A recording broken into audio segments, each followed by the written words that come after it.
Hello there, I'm Gerry Cannon, and about 2 years ago I signed up for Total Audition Magician.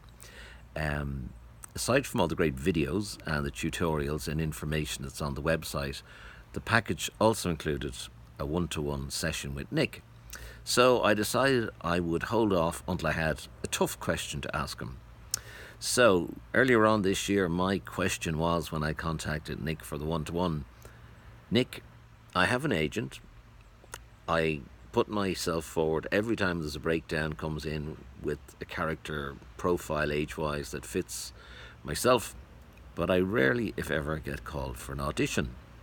So Nick's response was, well, it's a long game. And the context being here that I only went full-time as an actor in 2016, so I suppose 3 years really, in the grand scheme of things, is a blink of an eye. However, while we were having the chat, I did have with me the sides for an upcoming audition, and it was for a part in an indie feature film that I really wanted to get because the executive producer is a person who's well established in the business, so I knew when it would finally get made, if I got into it, at least it would be seen in the right places by the right people.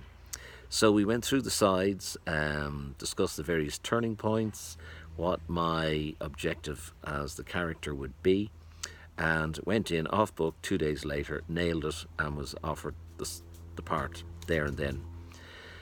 So the point of all of this is that when eventually my agent gets back to me and says, oh, so-and-so, casting director, would like you to come in and audition for the part of the solicitor in the upcoming BBC, TV3, RT, NBC drama, whatever it is, I'll be giving Nick a call for a one-to-one. Take care.